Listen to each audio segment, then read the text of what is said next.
from people who are looking ahead to this, not just redefining development, but being inside it over the next 20 or 30 years or 40 years. I also want to call on my colleague, Richard Harmston, to come up and say a few words about, and Richard is the link to the board of directors. And the whole point of this meeting for us as an organization is that we come out of this with some recommendations for action that we can carry forward or carry forward with others, and carry forward with groups that are represented here particularly. But before we do all that, and if I could ask you to start coming up in a mass column here for here. I want to invite Suzanne Uret to come up because we're going to do another thing, which is, we hope, done efficiently, and that is to let you access and hopefully use an app called Slido to give your own comments and insights as we wrap this session up. What did you learn? What are some of the issues or issue that you would like to bring some chairs that you would like to either you yourself will work on or you think others should work on, including our organization. And so there's an app, and Suzanne is going to tell you how this works. And where's Richard? Richard is... Okay, good. So let's do Suzanne, and then and Slido, and you can all work away at your Slido app if you choose to. And then Richard, and then we'll go to the student rapporteurs. So Suzanne, please. Hi there. We thought we'd use this session to debrief the people who have been paying attention to every word that you're saying and documenting it. But we also wanted to debrief you and ask you, what are the highlights? What are the things that are going to take away with you, and what really popped in your mind, and what has been a very mind-popping day for all of us. So the way we're going to ask you to give that input is, how many of you are familiar with Slido? Okay, so Slido is an app that you can access through your phone. And the way you do that is you can just search Slido, click on the Slido link in your phone browser. And when you get to the Slido page, it'll ask you for a participant code. And you just type in the code, and then it'll give you a question and a box. Actually, the question is up here.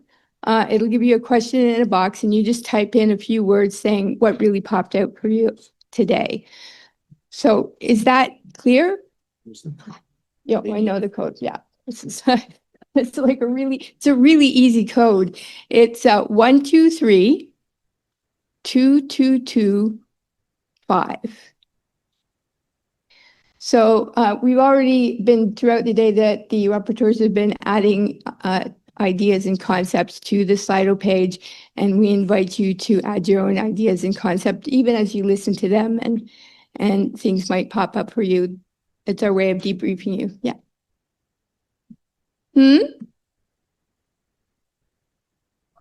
Yeah, it's right at the top. Oh, is it? Yeah. 123-2225. Top right, yeah. So we're really interested in hearing what you have to say, and I guess, Richard, would you like to come up?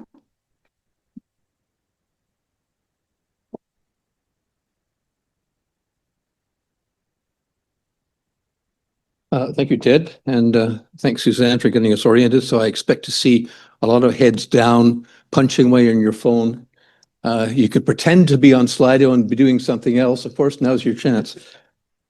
As Ted said, the group of 78 is really interested in taking forward some overarching messages and actionable recommendations.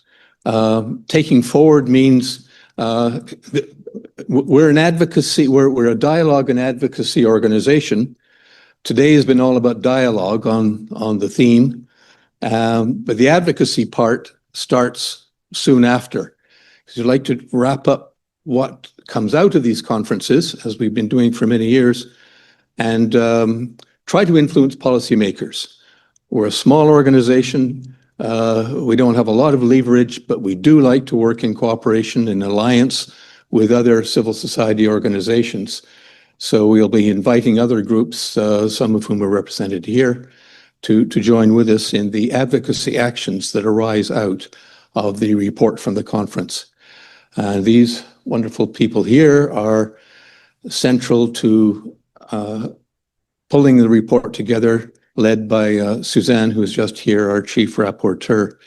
The ultimate report will be approved by the board of directors, and that'll be the basis for the advocacy over the next couple of years on development that we take away from this conference. So your contributions during the day, your contributions through the app, and any further comments you want to make subsequently, you can always be in touch with us and say, what about such and such?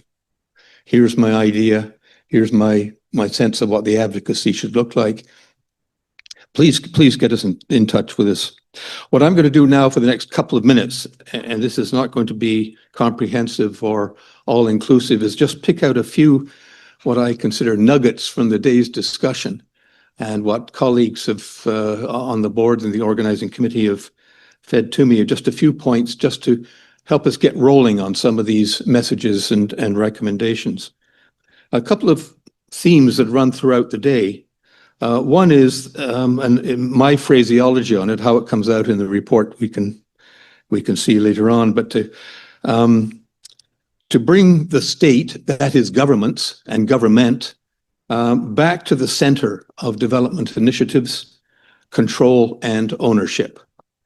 That's been expressed in a variety of ways, and I'll touch on a couple of those. One of the other major threads in the discussion today has been on climate, and that the message I got from at least a couple of speakers was that the green transformation is unstoppable, and we need to reinforce that for a whole variety of reasons, in terms of resources, in terms of the necessity for the planet and for humanity, and we need our own government, among other governments, to sort of get back in the saddle. There's been a retreat on climate action by our government in recent months, by the new government. That needs to get turned around somehow. And so that's another message that I think needs to be communicated. Danny Roderick gave us a number of items to focus on in terms of recommendations for action. A couple stand out. For me, the important one, or one of the important ones, was the our government, as well as governments in developing countries, need to focus more sharply on building sound industrial policies. Neoliberalism has taken us away from the central role of government in the economy and made it a peripheral actor in many cases. And this is something that needs to get reversed. Clearly, one could write volumes of books on that subject of how to do it. But as I say, in broad messages, this is one thing that stands out. And part of that is the need to control and direct capital, which comes down to government action in this field. On AI, a couple of thoughts given to me by colleagues. AI is not neutral, but rather reflects power, priorities, and policies. We need to unpackage that and try to turn it around in terms of how we can manage in an effective and positive way this phenomenal technology. And innovation without accountability leads to inequality. The speed of technological change cannot excuse the absence of governance and regulation. Progress demands scrutiny and public oversight. Again, broad messages here. In the area of finance, again, a lot of things to unpack, and our colleagues here will talk about that as well. But one of the major points was the need for debt relief, much more action on relieving the developing countries, particularly the poorest of them, of the massive burden of the debt that they're carrying, which has in many ways been imposed on them by the conditions of economic transaction with the West. The need for new institutions in taxation and debt, the broadening of SDRs, the role of national development banks that needs to be strengthened. And Canada is a country that has a lot of good experience in a national bank, and we've got a prime minister who has a little bit of experience in that field too. So these are areas that really we could focus on through an expanded and more energetic ODA, for instance. Perhaps I'll conclude then by one of Adam's comments when he talked about belief. And this leads, in my mind anyway, for us to talk about vision. What sort of vision do we have for instance, a post-2030 world? What does that look like? And how do we build a map or construct a map to get there? The International Commission that Adam spoke about, that he's authoring and championing, is one way to do that. And that's something that we can look at and try to get behind. Changing the narrative is another phrase that a number of people used in terms of how we explain things to the public.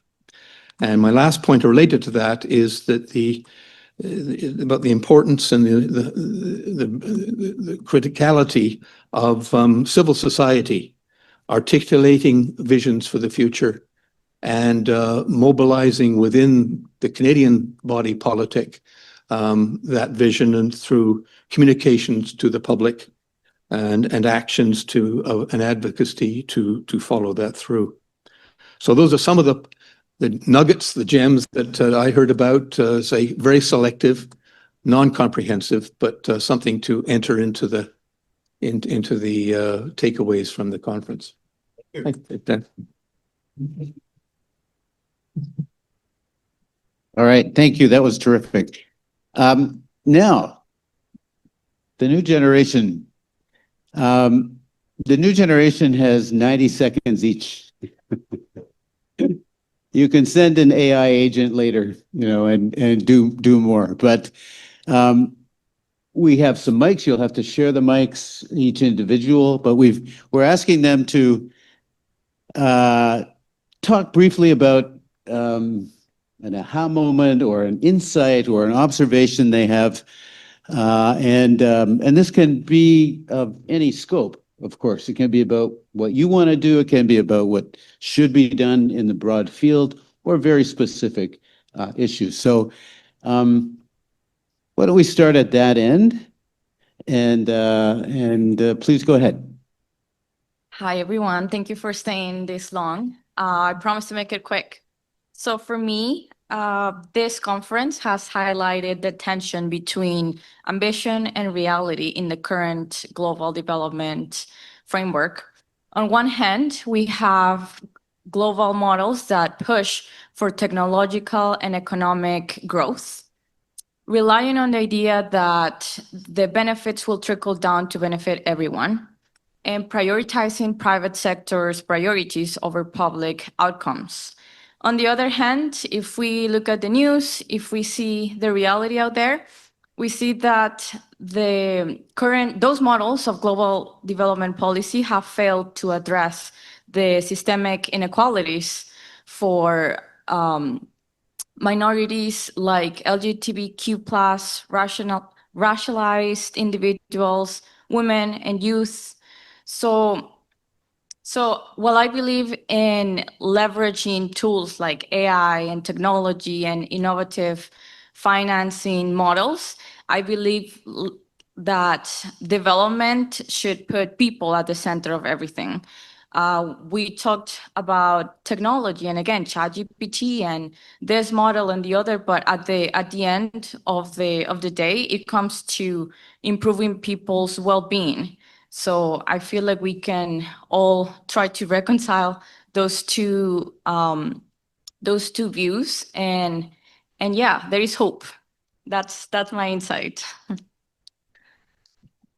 Hi, everyone. So I'll pick up from where you left off. Yes, there's hope.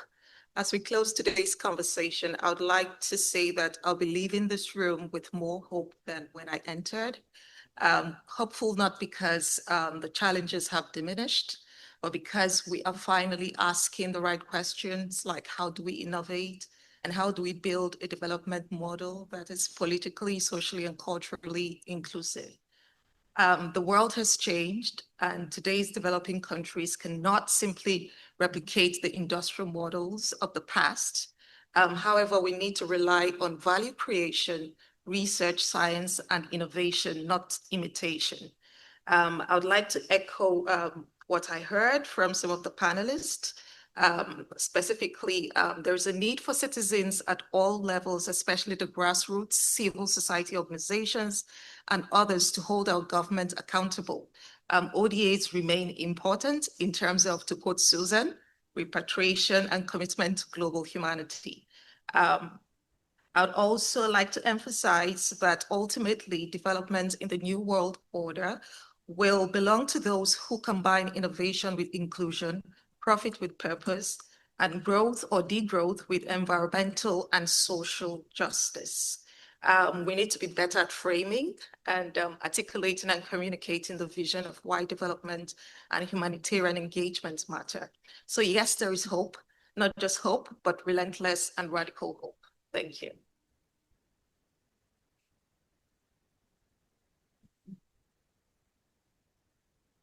Hi, bonjour. My name is Fatoumata, and thank you again to Group 78 for providing this forum so we can reimagine global governance together. My main takeaway from this conference is that today's global uncertainty, which is shaped by emerging technologies, rising protectionism, and aggressive aid cuts and trade policies, really inform us that we must navigate these challenges in this changing world order with strong added adaptability skills. I believe that adaptability will become our most valuable and competitive skill in overcoming these challenges, and will determine who will survive and who will ultimately be carried away by these present conditions. Denny Roderick reminded us that progress requires working with forces that were once seen as threats or obstacles to sustainable development, such as the private sector, by leveraging large and small enterprises, and also a bigger and more active government role in facilitating the creation of labor absorbing service jobs. They all remain essential actors in reshaping the economies to serve people first rather than profits. From the technology panel, we learned that rather than rejecting technologies, we should embrace them, like AI, and learn to work with them because they're not going anywhere and they're here to stay. And so for me, among this chaos, I believe that there are still emerging opportunities, and we still have to continue experimenting and building adaptability as a vehicle to emerge stronger and successful from this disorder can only be built through opening ourselves to a wider range of actors with an emphasis on a more accountable government.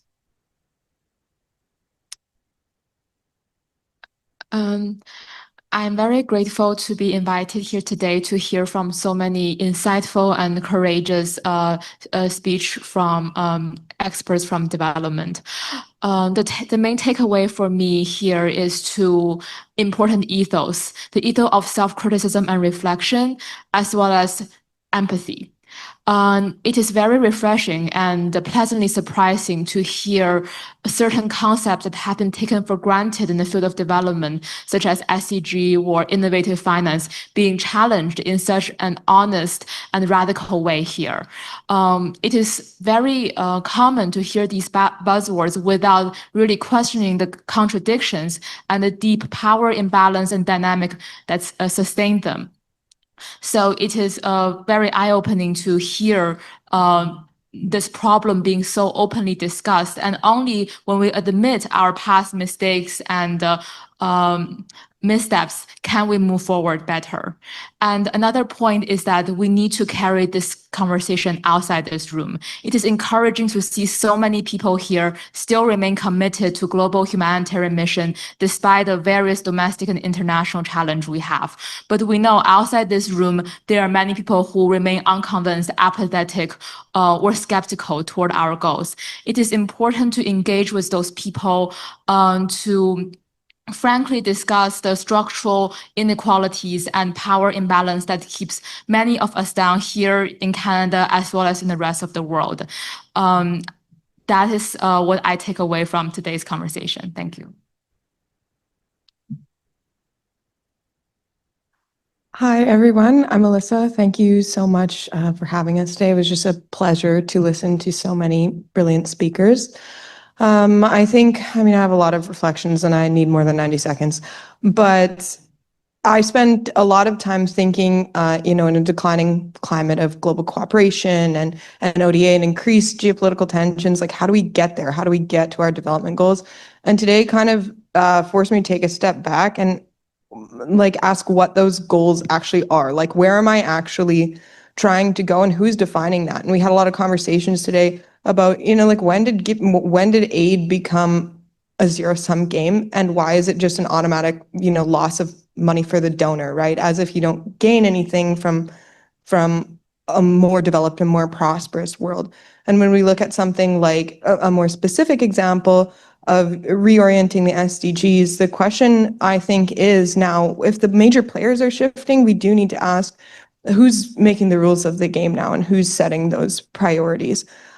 So if we do want to talk about something like redefining the SDGs, they're like democratizing that process. We need to be critical in that too. And just because you're giving people a seat at the table doesn't mean all of those seats hold the same weight. But if we do have the capacity to sort of acknowledge that that might not be the case, and make more space for that democratization, we might not have to get rid of goals or narrow down goals, but have a more productive shift in what gets prioritized by the people who actually are affected by the aid. So, thank you. Hi, everyone. My name is Serbi. I had such an amazing time listening to all of the panelists today. And it made me really think about Canada's diplomatic role, specifically when it comes to humanitarian aid and diplomacy and the intersection of that. I know that in the global context specifically, the Sustainable Development Goals were built on belief, and we can sort of see that shift a little bit, so that the frameworks are sort of looking more towards domestic states rather than what the Sustainable Development Goals can do on a global level. And in that context, specifically looking at Canada's domestic diplomacy and global diplomacy, we can see the quiet retreat from humanitarian peace-building leadership, marking a little bit of an identity shift as well. Because peacekeeping wasn't just what Canada did, it was its identity and the basis of the nation's reputation in the international sphere. Yet as the United Nations influence wanes and we see international cooperation fade a little bit, we can see that that identity is sort of fading away as well. And what that specifically makes me think of is in 2010, when the Governor General issued an apology for the inaction in the Rwandan genocide and what was occurring there. I sort of see a little bit of a cycle occurring again, where we're taking a step back from what we, maybe some people say, do best. Hi, everyone. My name is Mina. Almost done. Woohoo! So I'll be very brief with this, but I wanted to touch on a tension that Senator Rosa Galvez also talked about, which I think lies at the heart of sustainable development. So on one hand, we're told that growth is essential and that countries have to industrialize, expand out, and raise GDP. And on the other, we recognize that the logic of endless growth is also what drives ecological collapse. So the notion of green growth tries to reconcile with these opposites, and it suggests that we can decouple prosperity from resource use through technology and efficiency. But like people said before, this hasn't happened at the scale or speed that we wished it would have. And what we call sustainability often masks continued extraction. So I believe that we can't solve a crisis driven by growth by insisting on more of it. And I think real sustainability requires a redefinition of prosperity itself. And this is what Mr. Adam was also talking about earlier when he said we need one comprehensive understanding of what progress means for us. And that's all. Okay, hello, I'm Tyrus. I wish I hadn't gone last just because mine's a little bit more pessimistic. But I'll be brief. A comment today was a goal of understanding and rethinking partnerships. The current geopolitical climate that our speakers have illustrated is one of consensual and non-consensual partnerships. By this, I mean that there is a crisis in the representation of those that are impacted through how our government, how our governments finance development, how involved AI has become in many aspects of our lives, and what shared prosperity should mean.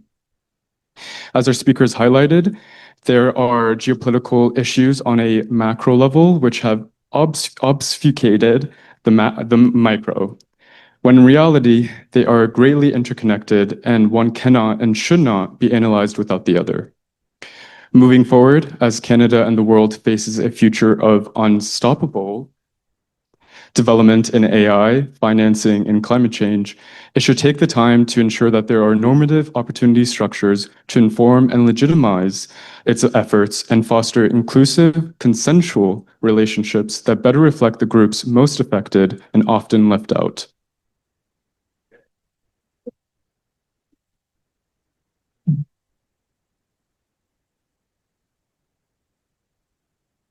Guess who's redefining development? Any of you who need to hire new people, please talk to them, talk to others who are in the room. This is an employment opportunity just waiting to happen.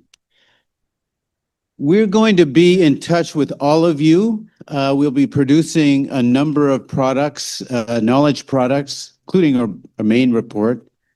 But Suzanne and the student rapporteurs and others have been working on other things. We'll have videos, and I don't know if we have a podcast, but there's been some discussion about podcasting at another stage.